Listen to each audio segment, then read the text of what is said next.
ચાલો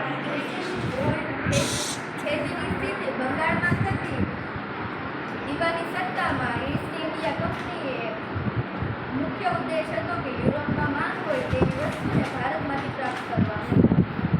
આથી તે બંગાળ, બિહાર અને ઓડિશા જેવા તે સમયના સમુદ્ર પ્રદેશો પર પોતાની સત્તા સ્થાપી. કંપની ભારતના પેદાશી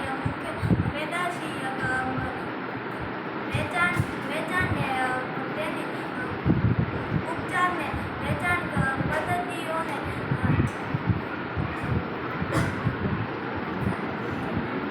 આથી કંપનીએ ભારતમાં ખેતીનું પોતાની મરજી મુજબ વેપારીકરણ કરવા પ્રયાસ કર્યો.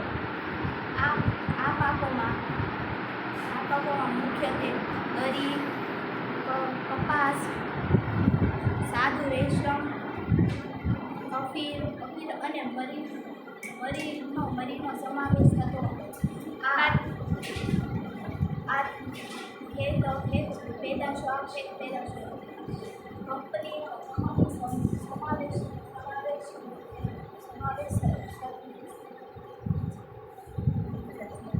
કાચું રેશમ 18મી સદીમાં સમયગાળા દરમિયાન ઇંગ્લેન્ડમાં કાચું રેશમ સ્પેન અને ઇટાલીમાંથી આવતું હતું. જો બંગાળમાં થતું રેશમ હાથમાં આવી જાય તો બ્રિટનને સ્પેન અને ઇટાલી પર નિર્ભર ન રહેવું પડે. આજથી કંપનીએ ગમે તેમ કરીને ખેડૂતો ઉપર જુલમ ગુજાર્યા અને 19મી સદીના અંતમાં ભારતમાં નિકાસ પામતા રેશમ ઉપર